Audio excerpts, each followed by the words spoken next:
and she sent me a copy of the book, and I must say, as soon as I received the book, I was impressed because it was so soothing to look at. It was this gorgeous pastel colors combination with, I think, golden letters. I'm going to add a picture. And I really enjoyed the cover. I started reading and it goes very fast. You will really finish it in no time. It is an excellent introduction for those of you who are not familiar with anxiety, or maybe suffering from anxiety without knowing much about the topic. This is a very complete book that explains what anxiety is, why we get it, and something I really enjoyed is that the author tells a lot about her story, and it was an extremely relatable story. In fact, at some point in the book, she was telling how she was coping with anxiety and how she felt at the time. I think it was the time of college, and I thought, this is really, it seems like it is something about me, but she's actually telling her story. And you really understand that if you suffer from anxiety, it's always the same pattern, the same feelings and insecurities and uncertainty. And what I also loved in the book is that she added an entire chapter about diet and what type of foods you should eat if you suffer from anxiety, what type of substances and foods you should avoid, and what type of foods and superfoods you should implement in your diet. And I've read many books about anxiety, but a few times I have found something about diet, and that's really interesting. Then she also talked a lot about meditation, and in fact she has a website, and there is a free MP3 on her website. I downloaded it and it was so calming. She has a very soothing voice, and she talked about progressive muscle relaxation and activities that you can do to keep your anxiety under control, which I found really useful. At the end of the book, there is an anxiety solution toolkit where you can actually write. There's a space to write your triggering situation, how you coped with that situation, and what you will do in the future to avoid feeling that way. And that was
she really stresses the importance of taking care of yourself, sleeping enough, resting enough, being more gentle with yourself.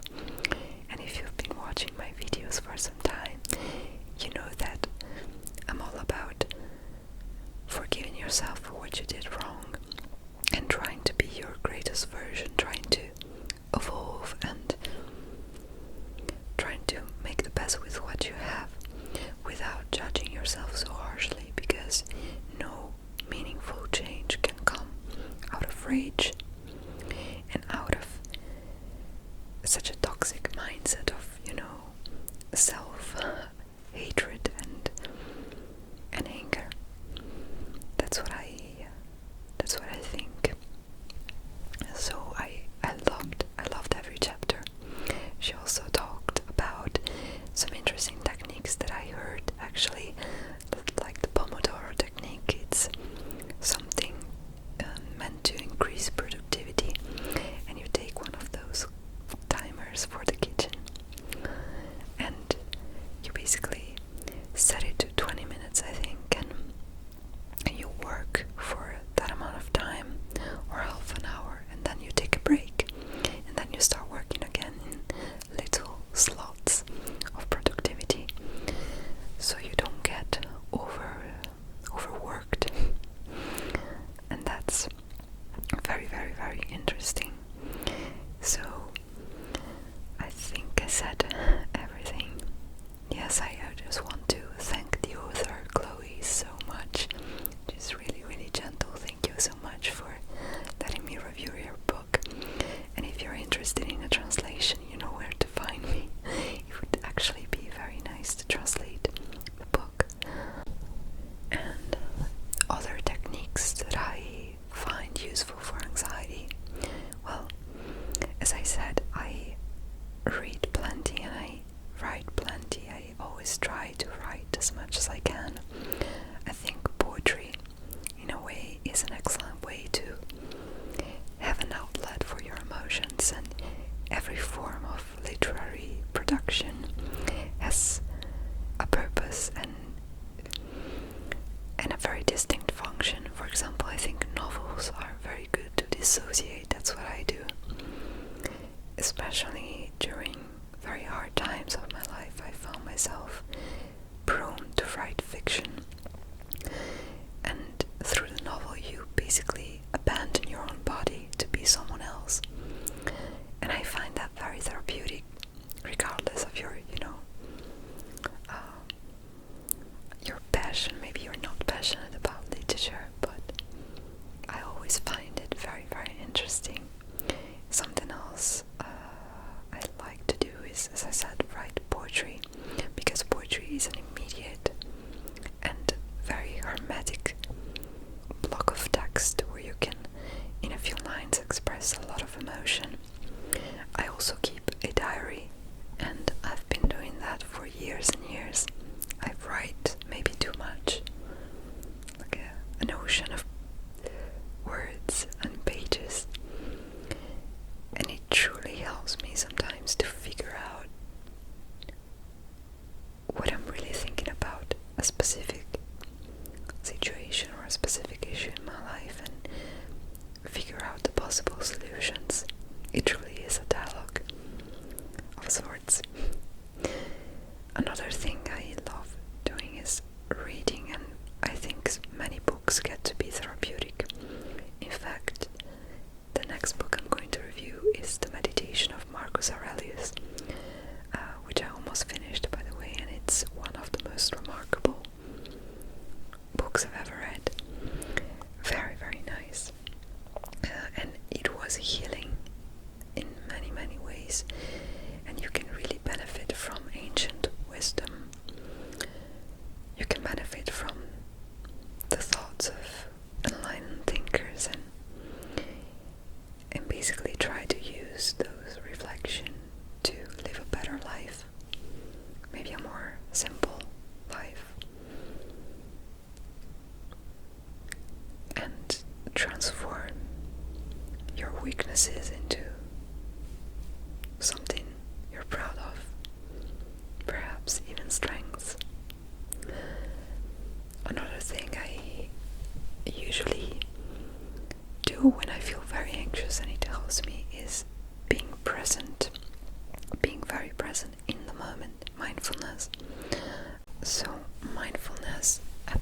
consists in directing your thoughts on the present moment and focus on them, and when your mind drifts off, just acknowledging the distractors and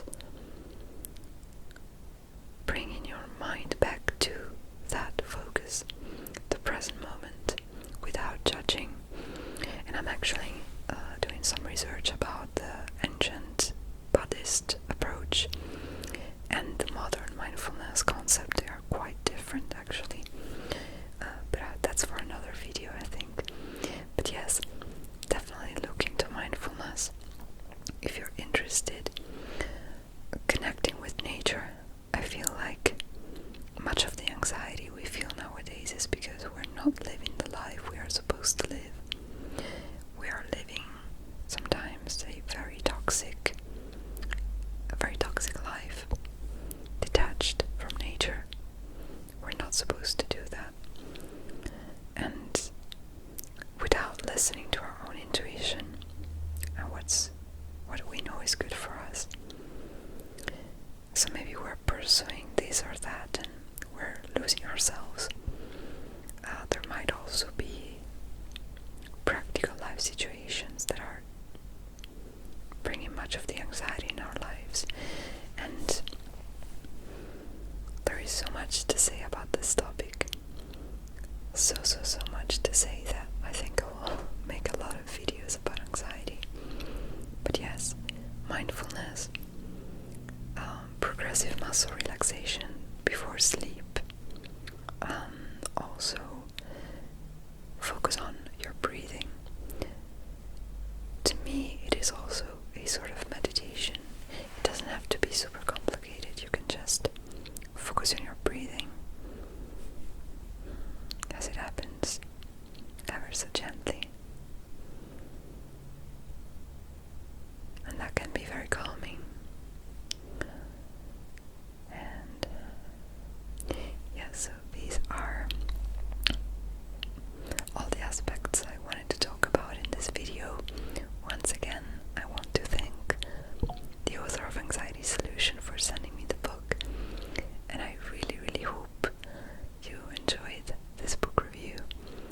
And as I said, I will be sharing other books that I benefited from and that I think you could benefit from as well. As I said, stay tuned for other relaxing book reviews, ASMR book reviews, because I always like to share my favorite books so that you can also benefit from them if you don't know them. And there are a lot of interesting reads that I want to share, and I haven't done it until now because I was somehow doing it on my second channel, but then I thought that it would be perfect for ASMR, and why shouldn't I mix two things I love, books and ASMR? So the books are going to be in Italian, Spanish, French, English, maybe even Dutch. So yes, if you like book reviews and you find them interesting and insightful and a bit relaxing, please let me know. And if you have a particular book that you want to recommend to everyone about stress or anxiety or panic attacks, any mental health issue, it would be really nice if you could do that in the comment section so that we can recommend books to each other. Alright, so I'm about to start another book actually. As soon as I'm done with the meditation from Marcus Aurelius, I will read The Walls Around Us by something. I can't remember the name, it was super special.